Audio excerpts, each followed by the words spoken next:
మీ ఎలాంటి వ్యాపార ప్రకటనలకైనా వెంటనే మా ఛానల్ సంప్రదించండి. ప్రస్తుతం మనతో పాటు ప్రముఖ ఆధ్యాత్మికవేత్త, మంత్రతంత్ర జ్యోతిషులు, ఐకాన్ ఆస్ట్రాలజర్ గట్టుపల్లి సురేష్ బాబు గారు ఉన్నారు. గురుగారితో మాట్లాడారు.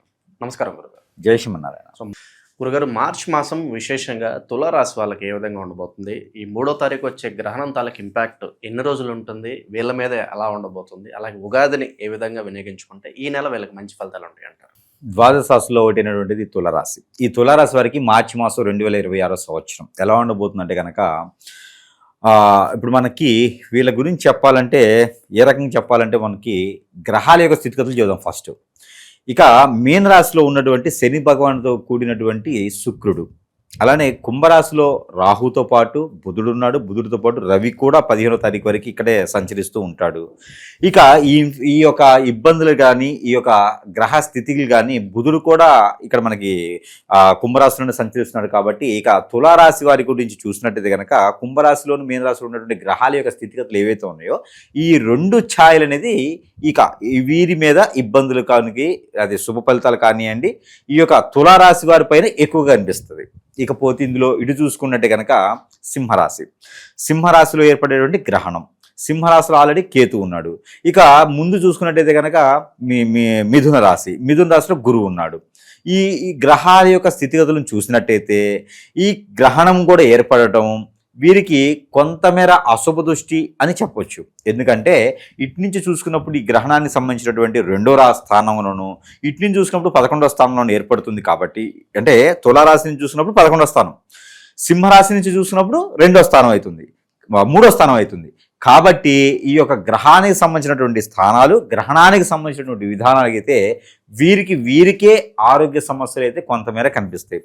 ఆస్తిలో నష్టాలు, అలానే ఆరోగ్య సమస్యలు, ఆ తర్వాత డబ్బు పరంగా నష్టపోవటం, ఎవరినో నమ్మి డబ్బులు ఇస్తూ వాళ్ళు గొడవలు పెట్టుకోవడం, ఇలాంటివి అయితే మాత్రం ఖచ్చితంగా కనపడుతున్నాయి. కాబట్టి కొంతమేర వీరికి ఉన్నటువంటి ఏంటంటే మంచితనం, మానవత్వము, ఎదుటి వారికి సహాయం చేయాలి, ఈ తత్వాలు ఉంటాయి ఎక్కువగాను. జేబులు అన్నీ ఇచ్చుకుంటూ పోతూ ఉంటారు. ఇలాంటి తత్వాలతో ఉన్నటువంటి తులారాశి వారికి ఈ మాసం కొంచెం పరీక్షా కాలం అని చెప్పొచ్చు. దీంతో పాటు కొన్ని వీరి మీద నరఘోషం ఉంటాయి. కాబట్టి గండాలు కూడా కొన్ని కనిపిస్తున్నాయి. ప్రయాణం చేసేప్పుడు సంబంధం లేకుండా ఇప్పుడు మనం రోడ్డు మీద పోతూ ఉంటాం. తులారాశి వాళ్ళకి అదృష్టం ఎలా ఉండేది చెప్తా. గ్రహణానికి సంబంధించింది కూడా దీంట్లో ఉంటుంది. రోడ్డు మీద పోతూ ఉంటాం, ఎవడో ఎక్కడో ఎప్పుడో తెలియదు వాడెవడో మనల్ని చూశాడని చెప్పి బండి పోతూ ఎక్కడండి ఇక్కడ డ్రాప్ చేస్తే ఎక్కడికి వెళ్ళాలనేది పలానా దగ్గరికి అంటే డ్రాప్ చేస్తే ఎక్కడి నుంచి చెప్పి ఎక్కించుకుంటారు. గురువుగారు ఎక్కినంత వరకు బాగానే ఉంటుంది బండి, ఎవరు తులారాశి వారు ఎక్కినంత బండి బాగానే ఉంటుంది. అంటే ఎగ్జాంపుల్గా ఆ బండి ముందుకు వెళ్ళగానే పంచర్ అవ్వడమా, గుంతలో పట్టడమా, స్పీడ్ బ్రేకర్ బాగా పెట్టేసి తగలరాని చోట తగలటమా జరుగుతుంది. అంటే దోవన పోయేవాడిని నెత్తి తల మీద గోక్కున్నట్టు అనమాట. కాబట్టి తులారాశి వారు మొహమాటానికో లేకపోతే సిగ్గుతోనో బీడియంతోనో ఉంటే మాత్రం ఖచ్చితంగా వారికి ఇబ్బంది అవుతుంది. ఈ గ్రహణానికి సంబంధించినటువంటి ఇబ్బందులు ఇలా ఉంటాయి అనమాట. వానికి సంబంధం ఉండదు. పోతూ ఉంటే ఒకడు వచ్చి బండికి చూడడం ఏంటి, తీసుకుపోయి పడేయటం ఏంటి, అవసరం ఏముంది? కాబట్టి అలాంటి తెలియనటువంటి ఇదేంటంటే మంచితనంతోనూ మనం అంటే అభిమానంతో వాళ్ళు ఎక్కించుకుంటారు. కానీ ఇబ్బందులు అలానే కొనుక్కొచ్చుకుంటూ ఉంటాం. ఎవరో వస్తారు, ఏమండి ఒక దగ్గర పెట్టుబడి పెట్టండి చాలా బాగుంటుంది, ఇదిగో చూడండి ఎంతమంది లిస్ట్ ఉందో, ఇంతమంది పెట్టుబడి పెట్టేశారు, వాళ్ళందరికీ కూడా చాలా బాగుందండి అని చెప్పగానే మనం కూడా సరే ఇంకో 100 మంది సాయం చేయాలంటే మనం కూడా కొంచెం గట్టిగా ఉండాలి కదని చెప్పేసి దాంట్లో ఇన్వెస్ట్ చేస్తాడు. ఇన్వెస్ట్ చేసింది మొత్తం బొక్కబోళ్ళు అయిపోయి అప్పుడుతో దివాలా తీస్తారు కంపెనీనే. ఇక్కడ ఉన్నది ఉంచుకుంది 2 పోతాయి. కాబట్టి ఈ గ్రహణానికి సంబంధించినటువంటి ఇబ్బంది అనేది తులారాశి వారికి ఈ రకంగా ఉంది. ఇక భార్య తరపు నుంచి చుట్టాలు వచ్చేసి ఏమి అల్లుడు గారు ఏంది సంగతి, ఏం సంపాదించారంటే ఏ సంపాదించేది ఏముంది మొత్తం పోగొట్టుకుని ఉంటాడు. లేకపోతే జాబు అటు ఇటు అవుతూ ఉంటుంది. కాబట్టి కొంచెం జాగ్రత్తగా ఉండాలి. ఈ యొక్క మార్చి మాసం మొత్తం కూడా ఎదుటి వాళ్ళని నమ్మకూడదు. గ్రహస్థితులు అనుకూలంగా లేవు. వాస్తవం చెప్పాలంటే అనుకూలంగా లేవు. కాబట్టి ప్రయాణం చేసేప్పుడు కూడా మీ సొంత వాహనం అయితే అది ఇది అయితే పర్లేదు, ఎవడో వాహనంలో మనం చేస్తే మనం ఇబ్బంది పడతాం. నువ్వే డ్రైవర్గా ఉంటే సరే, నువ్వు వెనక్కి కూర్చొని నేను నడుపుతాను, ముందుకు చూసేసి నాకు డ్రైవింగ్ వచ్చి ఆ ఉత్సాహంతో నడిపావు అనుకోండి, దొరికిందని తీసుకుపోయి అది చాలా ప్రమాదకరంగా ఉంది. కాబట్టి మార్చి మాసం 1 మాత్రం ఖచ్చితంగా కొంత ప్రమాద శాస్తూ జాగ్రత్తగా ఉంటే తులారాశి వారికి రానున్నటువంటి మార్చి 7వ తారీఖు నుంచి అది ఏప్రిల్ 7వ తారీఖు నుంచి వాళ్ళని ఎవడు ఆపలేడండి. పట్టిందల్లా బంగారమే. ఇప్పుడు రేటు పెరిగిన బంగారమే. పట్టిందల్లా కూడా అదే ఉంటుంది. కాబట్టి జాగ్రత్తగా ఉండాలి మార్చి మాసంలో. ఇకపోతే ఆర్థిక సమస్యలన్నీ కూడా కొంచెం మేర మెలకుగానే ఉంటే అన్ని నెరవేరుతాయి. కొత్తగా ఏదైనా జాబ్ చేయాలనుకుంటున్న ఆలోచన వస్తే ఈ గ్రహణానికి సంబంధించిన యోచనలో జాబ్ చేసుకునే దానికి 19వ తారీఖు తర్వాత ప్రయత్నం చేయొచ్చు, మార్చి 19 తర్వాత ప్రయత్నం చేయొచ్చు. ఇక ఈ గ్రహణానికి సంబంధించినటువంటి ఇబ్బందులు, అగసాట్లు అవన్నీ కూడా మన దాకా రాకుండా ఉండాలి అనుకుంటే కనుక వీరు గ్రహణానికి సంబంధించినటువంటి దోషానికి పరిహారంగా బియ్యం 1 కిలో, వైట్ వస్త్రము, వెండికి సంబంధించినటువంటి ఒక రూపు కానీ ప్రతిమ కానీ తీసుకొని, అలానే ఇవన్నీ కూడా బ్రాహ్మణులతో కానీ పంతులు గారికి కానీ అర్చకుల వారికి కానీ దానం ఇచ్చుకుంటూ ఉండాలి. ఏదైనా పేదవారికి దానం ఇచ్చి ఉండాలి. ఒక 3 భోజనం పెట్టాలి. అది ఎప్పుడు అంటే అమావాస్య లోపు, యుగాది మాసం ఆరంభమయ్యేలోపు కనుక ఒక 3 భోజనం పెడితే కనుక చాలా మంచి జరుగుతుంది. ఎక్కడైనా పొలాల్లో గట్రా లేకపోతే వారి ఇంట్లోనో అంట్లు తీసుకొచ్చి పెట్టుకోవచ్చు. మామిడి చెట్టు కానీ నిమ్మ చెట్టు కానీ ఒకటి నాటుకోవాలి. ఇంట్లో అయితే నిమ్మ చెట్టు నాటకూడదు.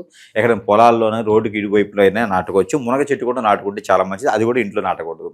అలానే వినాయక స్వామి వారి గుంజులు తీసుకుంటే కూడా చాలా మంచి జరుగుతుంది. విదేశీయానం అయితే ఈ సంవత్సరంలో ఈ యొక్క మాసం ఒక్కటే ఆగితే కనుక జూన్ 2వ తారీఖు నుంచి విదేశీయానం ప్రయత్నాలు అయితే ఖచ్చితంగా చేసుకుంటే ఆగస్టులోపు వీరు విదేశాలకి వెళ్ళిపోతారు. ఇప్పుడు కనుక మొదలు పెడితే మాత్రం ఇక్కడే ఉంటారు. వచ్చే ఆగస్టు కాదు, 2027 ఆగస్టు కూడా ఇక్కడే ఉంటారు. కాబట్టి ఇప్పుడు మొదలు పెట్టకూడదు. జూన్ మాసంలో మొదలు పెట్టుకుంటే ఆగస్టులోకి వెళ్ళిపోతారు. అప్పుడు ఖచ్చితంగా వారు జూన్లో మొదలుపెట్టు, జూన్ 2వ తారీఖు నుంచి మొదలు పెట్టుకోవచ్చు విదేశీయానం. ఇక పెళ్లి చేసుకోవాలనేటువంటి ఆలోచన ఉందంటే కనుక ఖచ్చితంగా మార్చి మాసంలో పెళ్లి అనేది చేసుకోకుండా ఉండటం మంచిది. ఎందుకంటే కనుక దాచిపెట్టి పెళ్లి చేస్తారు, మోసం చేసి పెళ్లి చేస్తారు. కాబట్టి తులారాశి వాళ్ళు తస్మా జాగ్రత్తగా ఉండండి. ఇది తమ్లైన్. కాబట్టి ఈ యొక్క మార్చి మాసంలో పెళ్లి యోగ్యత ఉన్నా, పెళ్లి చేసుకోవాలనుకున్నా, పెళ్లికి దానికి సంబంధించినటువంటి పెళ్లి గడియలు ఉన్నప్పటికీ కూడా మార్చి మాసంలో పెళ్లి అనేది అంత పెద్దగా వీరికి యోగ్యత కాదు. మార్పు కూడా అంతగా కలిసి రాదంటారా? అంటే ఎక్కడ పలానా ఏదో ఆఫర్ వచ్చింది మారాలనుకుంటే మారొచ్చు అంటారా? మారొచ్చు, 19వ తారీఖు తర్వాత మారొచ్చు. ఏది మార్చి 19 దాకా ఉండాల్సిందే. మార్చి 19 తర్వాత వీళ్ళు మారుకునేటువంటిది అయితే మార్పు చెందుతుంది, దానికి అయితే కనిపిస్తుంది. ఇక కొత్తగా ఏదైనా వ్యాపారం చేయాలంటే కూడా నా సజెషన్ అయితే మాత్రం ఖచ్చితంగా మార్చి మాసంలో వద్దు అని చెప్తా. ఏప్రిల్ 2వ తారీఖు తర్వాత అయితే వ్యాపార వృద్ధి చేసుకోవడానికి బాగుంటుంది. మరొక మాసంలో చెప్పుకునేటప్పుడు అప్పుడు మనం ఏది అనేది చెప్పొచ్చు.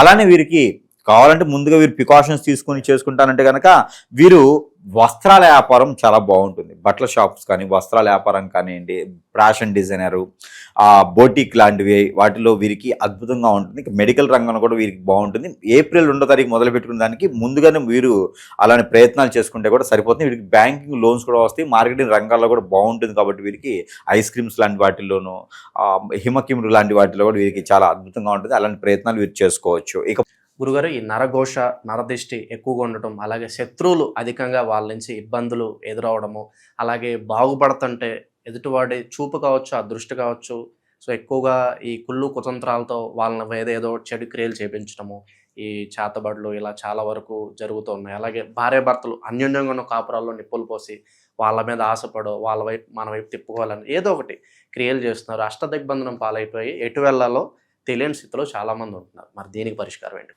ఖచ్చితంగా ఈ రోజుల్లో పరిస్థితి ఎలా మారిపోయిందంటే కనుక ఒకళ్ళ మీద ఒకరికి వ్యసనం, దోషం, విక్రోధం అంతా కూడా ఎట్లా ఉందంటే వీరు నాశనం అవ్వాలని తప్పితే మనవాడు బాగుండాలి, మన పిల్ల బాగుండాలి అనేది ఎక్కడ లేదండి.